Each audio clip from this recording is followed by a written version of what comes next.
अरे सतवा खड़े होइए तभी।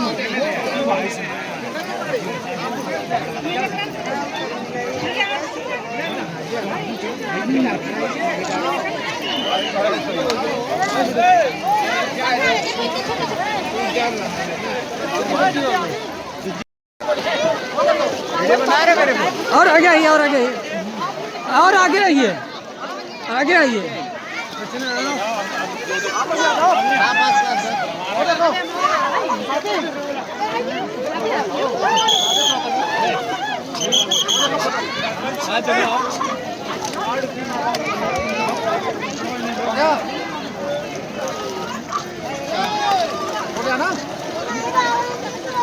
वो देखो उधर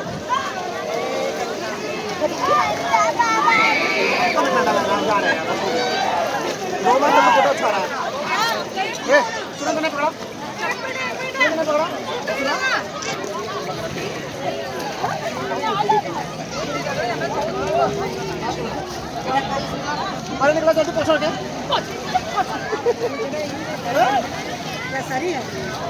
क्या सीधा निकला बारे 5 मुर्गी मारा और थोड़ी अंदर यार, थोड़ी अंदर वहाँ चले वहाँ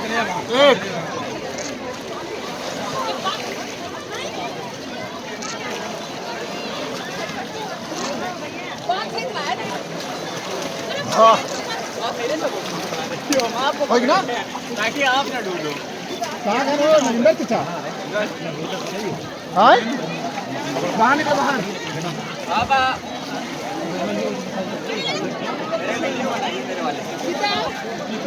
सीधा कर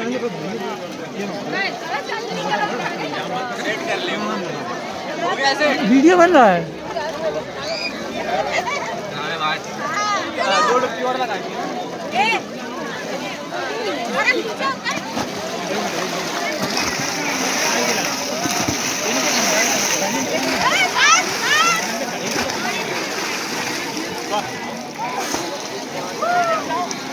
कंप्लीट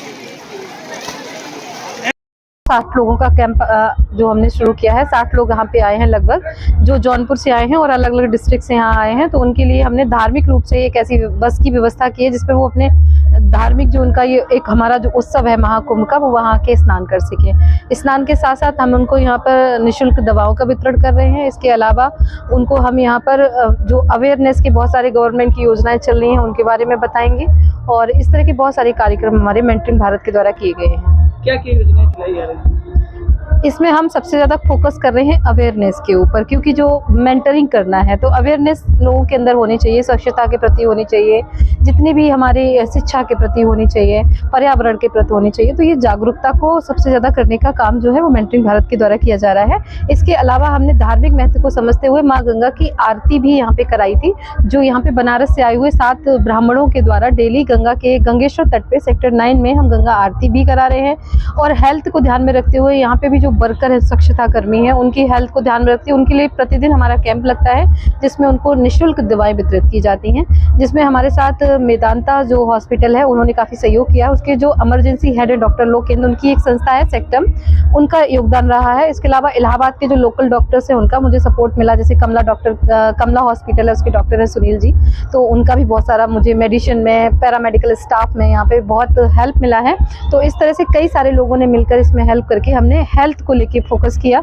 इसके अलावा धार्मिक रूप से आरती पे फोकस किया और अवेयरनेस के लिए जो भी हम कर सकते थे, चाहे शिक्षा हो चाहे पर्यावरण हो, उन सभी चीज़ों के लिए लोगों को यहाँ पे जागरूक किया। क्योंकि इतने सारे लोग 50 करोड़ लोग अभी तक स्नान कर चुके हैं, तो माँ गंगा में गंदगी भी हो रही है, तो लोगों को ये जागरूक करना बहुत ज़रूरी है कि सभी लोग इसमें इस तरह की कोई भी गंदगी चीज़ें हैं, जैसे बहुत सारी चीज़ें हम लोग फेंक देते हैं, तो वो सब गंदगी ना फैलाएं। और लोगों को संकल्प दिला रहे हैं इसके साथ साथ आरती में डेली कि आप यहाँ पे बिल्कुल भी गंगा के तट पे गंदगी ना करके जाएं। महिलाओं में अभी भी इतने अवेयरनेस होने के बावजूद भी बहुत अच्छा, इसके लिए आपकी देखिए, इसलिए जब हम कोई बहुत ज़्यादा पिछड़ जाता है तो उसको हमें मेन स्ट्रीम में लाने के लिए उसकी काउंसलिंग करनी चाहिए। उसको यहाँ पर जो भी चीज़ें चल रही हैं, जो बाकी लोग कर रहे हैं, उनके बारे में जब उनको जानकारी देंगे, उनके अंदर अवेयरनेस लाएंगे, और ये अवेयरनेस लाने का सिर्फ और सिर्फ जो काम है वो शिक्षा के द्वारा किया जा सकता है, जिसके लिए मेरी संस्था है मेंटरिंग भारत के अंदर ही ज्ञानश्री फाउंडेशन, जिसके द्वारा हम एजुकेशन पे वर्क कर रहे हैं और जिसमें ट्रेन कर रहे हैं लोगों को कि किस तरीके से वो यहाँ पे आजीविका को कमा सकते हैं। इसके लिए बहुत सारे कार्यक्रम गांव-गांव में चलाए जा रहे हैं। कितनी ऐसी महिलाओं को आप लोगों ने शिक्षित किया है? अभी तक 54,000 लोगों को मैं यहाँ पर ट्रेनिंग दे चुकी हूँ।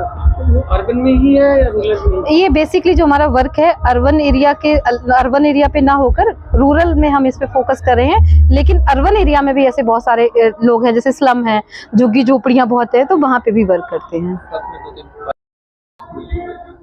इसके अलावा हम एक काम और कर रहे हैं यहाँ पर कि जो साइबर क्राइम बहुत बढ़ गया है, तो उसके लिए जो बच्चे हैं उन बच्चों को शुरुआत से ही अगर हम साइबर क्राइम के प्रति जागरूक करें तो उसके भी हम यहाँ पर कैंप करते हैं, उनको साइबर क्राइम जो हो रहे हैं उनके प्रति जागरूक करते हैं। उन बच्चों को कैसे जागरूक करेंगी? उसमें हम उनको बताते हैं, इसमें हमारे जो अमर जी हैं, सहयोगी हैं मेंटरिंग भारत के, वो आपको बताएंगे कि साइबर क्राइम। तो जैसा कि आपने अभी अलका मैम से सुना कि मेंटरिंग भारत से हम लोग अभी क्या क्या कर रहे हैं कुंभ में, साथ में ही हमारा जो अगला कार्यक्रम हुआ और है जो हम लोग प्रोजेक्ट बना रहे हैं वो ये है कि मेंटरिंग भारत के जरिए हम लोग साइबर क्राइम अवेयरनेस कैंप भी करने जा रहे हैं। इसके लिए हमारा ये विजन है कि हम उसका एक करिकुलम डिज़ाइन कर रहे हैं और साइबर क्राइम अवेयरनेस के लिए हम स्कूलों से टाई अप करेंगे, पूरे प्रदेश के स्कूलों से टाई अप कर रहे हैं। टाई अप करने के बाद हम स्कूलों में जाके बच्चों के साथ उनके 1 घंटे की ट्रेनिंग देंगे साइबर क्राइम पे, और साइबर क्राइम पे ट्रेनिंग देने के बाद हम उनको क्वेश्चन देंगे, 10 क्वेश्चन 20 क्वेश्चन का, और उसका एक पर्टिकुलर सेट करेंगे स्टैंडर्ड। आउट ऑफ 100% अगर कोई भी बच्चा 60% 70% अगर क्रैक करता है तो हम उनको एक सर्टिफिकेट देंगे। और इस तरह से हमारा विजन है कि सारे बच्चे आज के साइबर क्राइम को समझें और उसकी अवेयरनेस को जानें और वो अपने आप को बचा पाएँ। साथ में ही मेंटरिंग भारत के जरिए हम लोग जितने भी FPOs हैं उनकी भी मेंटरिंग कर रहे हैं, जैसे फार्मर प्रोड्यूसर ऑर्गेनाइजेशन जितने भी हैं उनकी जो कंप्लायंस के इशूज होते हैं, आज का किसान कंप्लायंस में बहुत प्रॉब्लम फेस करता है, तो मेंटरिंग भारत के जरिए हम उनकी मेंटरिंग कर पाते हैं, जैसे कि उनके डॉक्यूमेंटेशन इन सब की कोई प्रॉब्लम्स ना आए। तो ये 2 काम किसानों के लिए हो रहे हैं। और ख़ास करके मेंटरिंग स्कूल, जैसा कि बताया मैंने कि ज्ञानश्री ऑलरेडी 60,000 बच्चों को पहले से ही ट्रेनिंग दे रही है। तो साथ में ही हम लोग इनको साइबर क्राइम अवेयरनेस स्कूलों के साथ भी टाइप करके प्रोग्राम करेंगे। और साथ में ही रिलीजियस में हम लोग गीता का स्वाध्याय भी चला रहे हैं। वो गीता का स्वाध्याय हर संडे को 6:15 पर शुरू होता है और 6:45 पे ख़त्म होता है, तो 30 मिनट के लिए होता है। और गीता प्रवचन का हिंदी में होता है। पूरे भारत से यूथ उसमें जुड़ते हैं और अपना वो स्वाध्याय करते हैं और उसका अपना अध्ययन शेयर करते हैं। तो कोई भी मेंटरिंग भारत से जुड़ सकता है, गीता स्वाध्याय की पुस्तक है उसके लिए। और आगे हमारा विजन और भी है, जैसे ही अलाइन होगा हम लोग मेंटरिंग भारत के जरिए सबको अचीव करेंगे। और आज जैसा कि मैम ने बताया आपको कि जौनपुर से 52 लोग यहाँ पे आए थे, 60 लोगों का एक कैंप था। जो लोग नहीं आ सके कुंभ वो आए हैं और स्नान किए हैं। मेंटरिंग भारत के जरिए उनको सारी फैसिलिटेशन यहाँ मिल रही है और इन सब में मेंटरिंग भारत उनको सपोर्ट करता है। जी, थैंक यू। देखिए, जब मेले की बसावट की जाती है तो इसको सेक्टर्स में बांटा जाता है। ये जो 2025 का महाकुंभ है इसको हमने 25 सेक्टर्स में बांटा हुआ था, जिसमें 1, 2, 3 और 4 जो संगम तट पर है, संगम नोज का एरिया है, उसको बसाया गया है।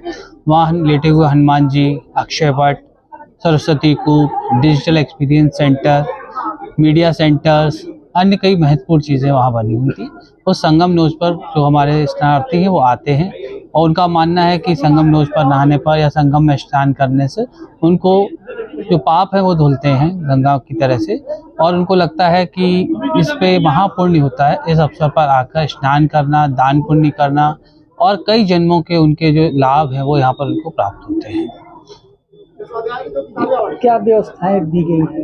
देखिए, यहाँ उनके आने जाने के लिए, रुकने के लिए टेंट की व्यवस्थाएं की गई हैं सरकार की तरफ से। जन आश्रय स्थल बनाए गए हैं जहाँ की वो रात्रि में विश्राम कर सकते हैं। उनके आवागमन को सुलभ बनाने के लिए ई-रिक्शा को भी चलाया गया है जिससे वो आ जा सकते हैं। प्रदेश सरकार के द्वारा ट्रांसपोर्ट में इलेक्ट्रिकल बसेस की व्यवस्था की गई है, रोडवेज की बसेस की व्यवस्था की गई है, इसी प्रकार से ट्रेनों की व्यवस्थाएं की गई हैं। कई सारी ट्रेनें यहाँ पर चलाई गई हैं जो कि दूर दराज से यहाँ से लोग पिलग्रिम्स हैं वो आ सकते हैं। यहाँ पर सर अभी काफ़ी दिक्कतें हमने देखी जो है आने जाने वालों के लिए, बस से बहुत ट्रैफिक का दिक्कत हो जाता है। देखिए अभी तक का जो अनुमान है वो 50 करोड़ लोग श्रद्धालु जो है वो यहाँ महाकुंभ में आ चुके हैं। तो जो आप देखते हैं कि ये 4000 हेक्टेयर में बसा हुआ क्षेत्र है, ये अपने आप में अद्भुत क्षेत्र है। विश्व में ऐसे कहीं भी अस्थायी नगर नहीं बसता है, ये पहला विश्व का अस्थायी नगर है जो कि पिलग्रिम्स के लिए बसाया गया है। जब इतनी संख्या में लोग आए हैं तो उनकी व्यवस्था करने में, उनके लिए सही रास्ता बनाने में, उनके लिए मार्ग बनाने में, उनको मार्ग को संचालित करने में थोड़ा बहुत लोगों को परेशानी हो सकती है, लेकिन हम लोग भरसक प्रयास यही कर रहे हैं कि उन सबको कोई भी किसी भी प्रकार की समस्या ना हो, उनकी चिकित्सा की भी कोई दिक्कत ना हो। उनको खाने पीने के लिए भंडारे जगह जगह खुलवाए गए हैं। तो जो छोटी मोटी व्यवस्थाएं हैं उनको मैं मानता हूं कि वो ऐसा है कि चूंकि हम आजकल भौतिकतावादी युग में आ गए तो हमको थोड़ा सा भी कष्ट लगता है तो हमको लगता है बड़ी समस्या है, जबकि इस प्रकार की कोई विशेष समस्या नहीं है। प्रदेश सरकार और भारत सरकार, माननीय मुख्यमंत्री जी, माननीय प्रधानमंत्री जी इन श्रद्धालुओं के लिए विशेष रूप से मॉनिटरिंग कर रहे हैं, देख रहे हैं। यहाँ भी मेले स्तर पर भी मेलाधिकारी, उप मेलाधिकारी, अपर मेलाधिकारी स्तर पर एडीएम स्तर के लोग, एसडीएम स्तर के लोग और आईएएस लेवल के लोग लगे हुए हैं जो कि क्षण प्रतिक्षण की मॉनिटरिंग कर रहे हैं। विभिन्न कैमरेज के माध्यम से हम लोग लगातार इस बात को भी देख रहे हैं कि कहीं कोई ऐसी अव्यवस्था तो नहीं फैल रही है, और अगर किसी अव्यवस्था को नोटिस में आता है तो हम लोग तत्काल से रिस्पांस टीम के रूप में जाकर वहां दूर करने की कोशिश कर रहे हैं। क्या जो है आप बहुत लाजवाब रहा। कुंभ की व्यवस्था देख के तबीयत गदगद हो गई और स्नान भी ठीक ठाक रहा। सुरक्षा व्यवस्था, तमाम व्यवस्थाएं बहुत ढंग की रही और इसके लिए जितना भी शासन प्रशासन का जो है की सराहना की जाए वो सराहनीय है। कार्य अच्छा है और अच्छा लगा। अब जौनपुर से आए, जौनपुर से यहाँ मेरा क्षेत्र तक आने में कोई दिक्कत न बड़ी दिक्कत तो बहुत है, क्योंकि जाम की समस्याएं और चूँकि उसमें कोई कुछ कर भी नहीं सकता, क्योंकि संख्या इतनी है कि वो संख्या को देखते हुए संभव नहीं है कि कितनी व्यवस्था आदमी दे पाएगा। तो जैसी व्यवस्था है उसमें जैसा हो रहा है स्नान ठीक है, और वही कठिनाई तो होगी ही, जहाँ इतने लोग आएंगे तो ये समस्या तो लगी रहेगी। जाम की समस्या है और भयंकर समस्या है। मॉनिटरिंग भारत एक संस्था है, अमित जी हैं उसके मतलब कोऑर्डिनेटर, यहाँ अलका जी हैं। उनसे मिलने के बाद ये महसूस हुआ कि जो है इस संस्था का जितने समाज के लिए उपयोगी कार्य है वो किए जा रहे हैं। शिक्षा के क्षेत्र में, आध्यात्मिक क्षेत्र में, हर तरह से, हर दृष्टिकोण से संस्था प्रयास कर रही है लोगों को जोड़ने का। इससे बड़ा उपक्रम कुछ नहीं होगा। और जहाँ तक यहाँ जौनपुर से 52 लोगों के आने की बात हुई, उसमें मॉनिटरिंग भारत की अहम भूमिका रही। मॉनिटरिंग भारत के लोग के सौजन्य से ही हम लोग यहाँ पहुँच पाए। उसके लिए हमारे उप मेलाधिकारी भाई ज्ञान प्रकाश सिंह जी बधाई के पात्र हैं, मैं इतना कहूँगा। बहुत दिव्य व्यवस्था है। सेक्टर 9 में पूरे जनसैलाब को इतना समय प्रबंधन करना, इसके लिए मिला जो इसके सेक्टर मजिस्ट्रेट साहब हैं, ये बधाई के पात्र हैं। इन्होंने इतनी अच्छी व्यवस्था की, दिव्य अनुभूति हो रही है और बहुत ही अच्छी व्यवस्था है। आप जौनपुर से आए तो आने में कोई दिक्कत परेशानी हुई? अब दिक्कत देखिए, जहाँ पे करोड़ों की संख्या में लोग आ रहे हैं तो थोड़ा बहुत तो भाई, लेकिन उसके बावजूद भी प्रबंधन ठीक ठाक है। यातायात पुलिस और अन्य पुलिस व्यवस्था और ट्रैफिक की व्यवस्था सुचारू रूप से है। और थोड़ा समय तो लगता ही है, लेकिन कहीं भी कोई प्रबंधन नहीं है, सब ससमय प्रबंधन है। जिस संस्था की तरफ से आप आए, संस्था के बारे में बताना चाहेंगे? जी, उस संस्था का मैं बहुत बहुत आभारी हूँ कि उन्होंने हमको इस तरह का एक मौका दिया और सबको साथ लेकर के चले, और उस संस्था का मैं हृदय से आभारी हूँ। आपको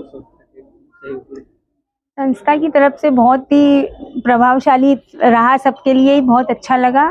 और अमित जी ने बहुत सहयोग किया, बहुत अच्छा मार्गदर्शन दिया उन्होंने, और कुछ ऐसा परेशानी महसूस नहीं होने दिया उन्होंने कि हम लोगों को परेशानी हो रही होगी, बहुत दूर से आए। लेकिन चलने का भी व्यवस्था नहीं कर रही हमने, मतलब चले भी नहीं हम लोग, बस वहीं बैठ करके जितना चल बैठे रहे, और बाकी हमको कोई परेशानी नहीं हुई। संगम में स्नान बहुत अच्छी तरह से हम लोगों ने किया, कोई इतना दिक्कत नहीं हुआ। खाने पीने का भी कोई प्रॉब्लम नहीं था, और बहुत बढ़िया सहयोग दिया उन्होंने अपना। बहुत अच्छा लगा। तो वहाँ से यहाँ तक का सफर और स्नान का जी बहुत अच्छा लगा, उनकी व्यवस्था बहुत ही अच्छी थी, किसी प्रकार का कोई रास्ते में दिक्कत भी नहीं हुई, ना कोई कष्ट हुआ। बड़े अच्छे से संगम तक आए, आराम से स्नान हुआ, बहुत ही भक्तिमय वातावरण था, बहुत ही अच्छा लगा। उनकी व्यवस्था से बहुत ही खुश हुए। आज आप लोगों ने स्नान किया, स्नान जी। करने के बाद कोई दिक्कत परेशानी आप लोगों को? कोई दिक्कत नहीं, बहुत ही ज़्यादा अच्छा लगा। मुझे इतनी वो नहीं था कि जितनी अच्छी तरह आज मैंने संगम में स्नान किया, एकदम संगम तक पहुंच के स्नान हुआ, किसी प्रकार की कोई भी दिक्कत नहीं हुई। बहुत ही अच्छी व्यवस्था थी उनकी।